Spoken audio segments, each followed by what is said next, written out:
Unlimited 5G భయ్యా. నువ్వు వాడేది, నువ్వు పెట్టే వీడియోలు, నువ్వు యూజ్ చేసి మనం అందరూ యూజ్ చేసేది ఆ అన్లిమిటెడ్తోనే భయ్యా అని మాట్లాడుతున్నావు కదా బ్రో. 5G మీన్స్ అన్లిమిటెడ్ అంటే మొత్తం ఫ్రీ అని నీకు ఇప్పుడు అనిపిస్తుంది.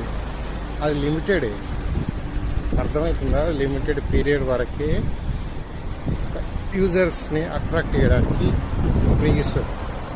ఓకే, జియో అయినా ఏ నెట్వర్క్ అయినా ఉన్నా ఓకే. వాళ్ళు ప్రైస్ ఇంక్రీజ్ చేస్తే, ఒకవేళ ఇలా ఫ్రీ ఇవ్వకుండా ప్రైస్ అనేది ఇంక్రీజ్ చేసి 5G డేటా రీఛార్జెస్ కానీ ప్లాన్స్ కానీ రిలీజ్ చేస్తే ఎవడు వేసుకోడు. Almost per day 1 GB 5G data కావాలంటే 1000 రూపీస్కి మించే ఉంటాయి ప్లాన్స్. సో నీవు 1 GB 5G యూజ్ డేటా వేస్తే నీకు ఒక 1 అవర్లో ఇరిపిస్తుంది. అది నీకు నెట్వర్క్ వచ్చి పోతూ ఉంటాయి. అది అన్లిమిటెడ్ స్పీడ్ ఉండే కాడ 1 నిమిషంలో విక్కుతుంది.